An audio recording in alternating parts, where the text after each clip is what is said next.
Dear students, let us start the discussion on today's newspaper, that is 23rd November 2016. And sorry for delay, as one of my employee is suffering from severe stomachache. I need to take him to the hospital for consultation, so the video is getting delayed because of this. And I'll try to reduce these delays as much as possible. Further to this, let us talk about the Trans-Pacific Partnership Agreement, from which Mr. President-elect Donald Trump said he is going to move away from. The Trans-Pacific Agreement, it consists of 12 Pacific Rim nations along with the United States of America. And it is said to be the largest trade bloc because 40% of the global GDP happens across these countries. And counter to this, RCEP, Regional Comprehensive Economic Partnership, was mooted by China. And in RCEP, US is absent, and Trans Pacific Partnership, China is absent. So these are seen as two rival trade blocs. And the second thing is, the TPP is not just an economic agreement or just a trade understanding. It is seen by the strategists as an economic arm of the so-called pivot to Asia. So Obama's pivot to Asia to contain the China has even the trade containment which is coming through TPP. And the second thing is, US wants to protect its allies from the China's supervision or else from the China's trade relations through a strong trade relations with its own self. So here, what is the India's stand? Either RCEP and TPP. India did not join either of them. The rules under the TPP are much stronger. And Obama, he himself has made clear that if we don't write the global rules on trade today, the China is going to write them tomorrow. So we need to respond fast. So India, what it said is, the WTO World Trade Organization shall be the only legitimate body to conduct the global trade negotiations. Regional trade blocs, according to it, is going to hurt its interests. As India is not a part of the TPP, other countries such as Vietnam, they are going to gain out of this relationship. So what I can say is this: if you take the textiles, the Vietnam has much advantage than India as it is part of the TPP, and the relative tariffs on textiles for Vietnam are much less compared to India. So, if TPP comes into force, India could have lost its export markets to the tune of $50 billion per year. So, this is, I can say this way. So, it is beneficial to India. From the strategic dimension, the US allies such as New Zealand, Australia, and then you have Thailand, Vietnam. So they may move close to China now, and added to that, US will be more presented in this region as uncertain in its intentions. How it will shift the long term trade balance is the major question, and also strategic balance is the concern. Coming to tweaking the photosynthesis, you all know that photosynthesis is a process through which carbohydrates are being created. So, in this case, the photosynthesis, if it is efficient, it leads to the better production of the food grains. So, the glucose which has been produced over here, what it does is, it is useful for the human beings. So this is how it manufactures the food. If we can make this photosynthesis, which is happening through sunlight, efficient, we can increase the food production and fight the poverty. So in that scenario, now, whenever the sunlight is beyond the required range, then obviously the excess sunlight is shed as a heat by the leaves. Because of this excess sunlight, because of this activity, the photosynthesis is stopped in between. It means that it is a coffee break between two shifts. So, if you reduce this coffee break, the time spent by that particular plant in photosynthesis will increase, which will turn increase the productivity. So that is what is being researched in the University of Illinois, United States of America, and the researchers claim that yes, they are able to bioengineer the leaves, or they are able to bring in this particular bioengineering where they can handle this.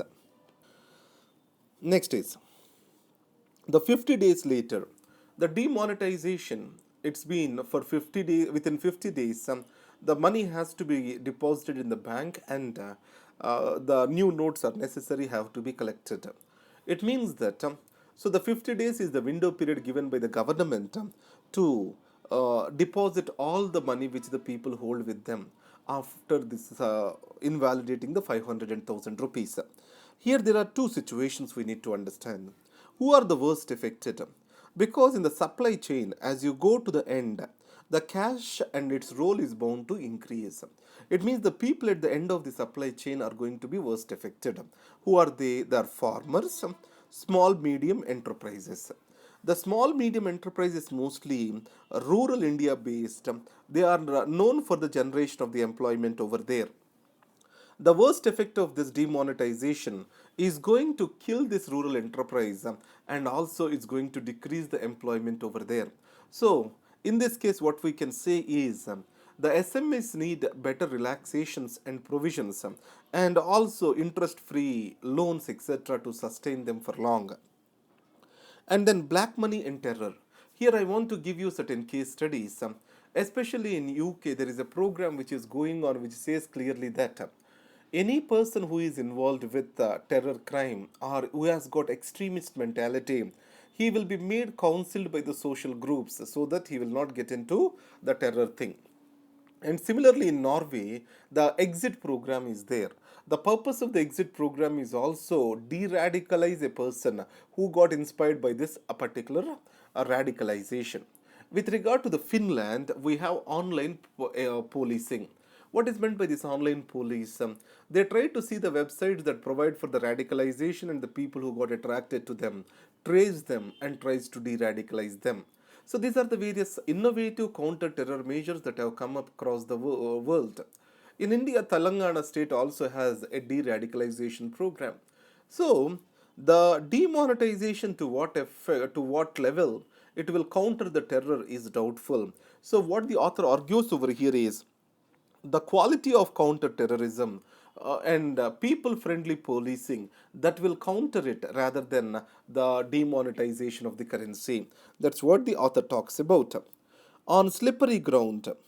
So in this case, it is about a minister in the BJP government in Gujarat. So he has a conflict of interest. What is meant by a conflict of interest? When private interests of an individual and public interests they come in conflict with each other, we call it as conflict of interest. So he has functioned as the petrochemical minister, having a business in the petrochemical sector. So that needs to be explained according to this article.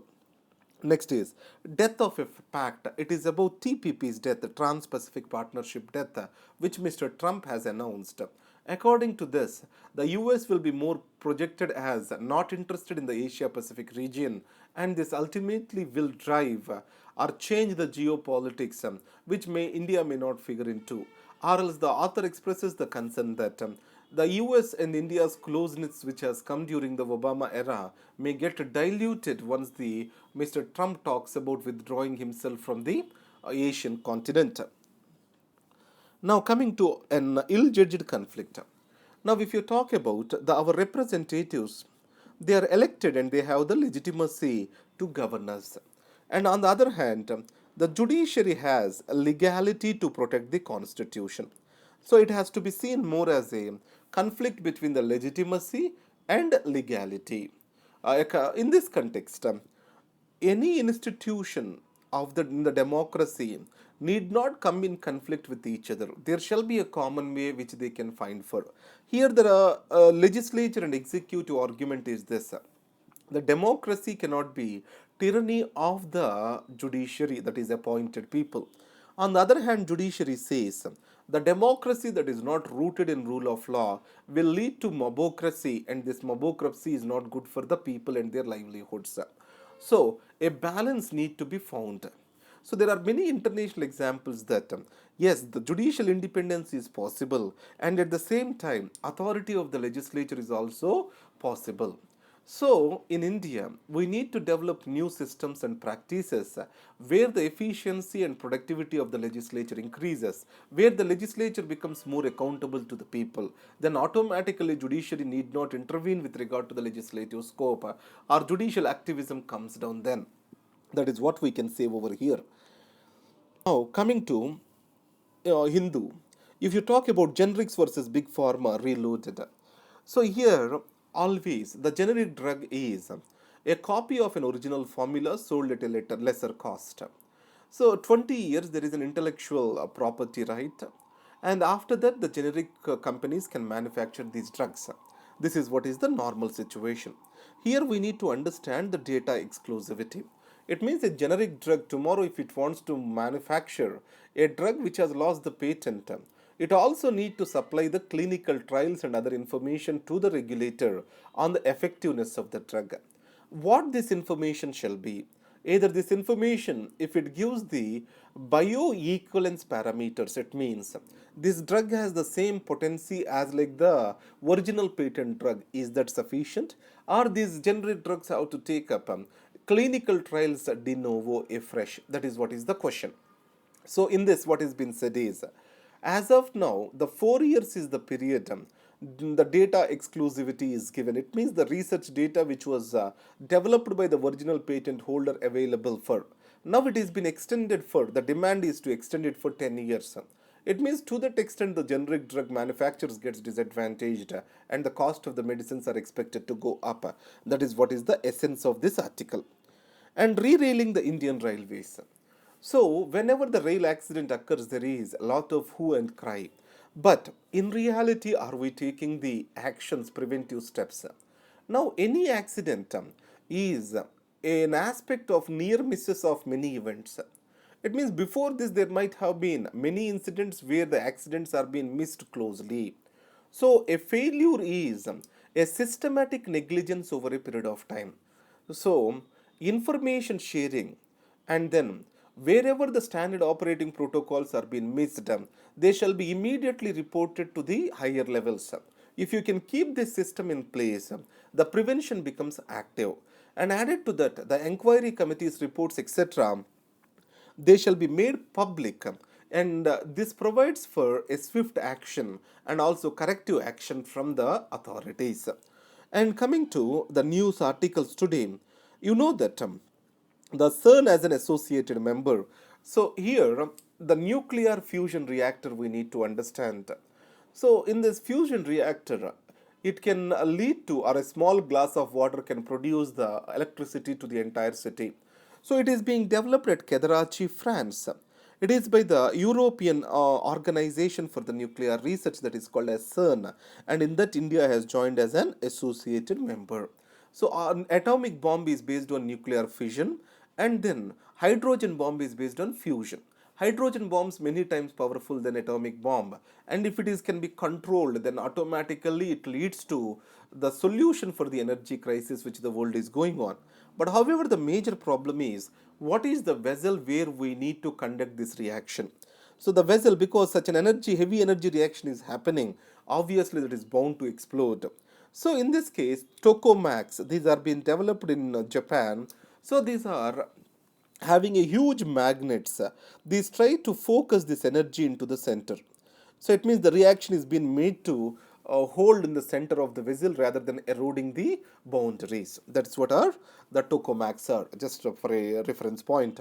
India is joining as an associated member in this. So these are the topics over here. Now coming to the newspaper, India's wealth rises as does disparity. Already a number of reports are there which says that India's economic growth is significant, wealth is increasing, but this wealth is not getting distributed. It means rich people are gaining the benefit of the growth process rather than the society as a whole. Because of this situation, inequalities are rising, and these inequalities have to be if you have to be reduced, we need to bring in an inclusive growth process. That is what is the essence of the article is. And demonetizations, positives unlikely to be strong. That is what is the agency called Fitch. So what is being said is, once the banks are being filled with cash, and the deposit rates are going to come down, and also the interest rates, and the sovereign ratings of India are also expected to increase as corruption is expected to come down. But the Fitch, it has clearly stated that the demonetization benefits may not be as huge as expected. Now, the notes, 23rd November, I discussed about the Trans-Pacific Partnership and also the channel process in UK. The channel process UK is an example for de-radicalization process. And Project Exit in Norway and Counter-Virgin Offensive in Norway, de-radicalization program in Telangana. These are the examples which I have discussed. These are the articles for today. Thank you very much and all the best.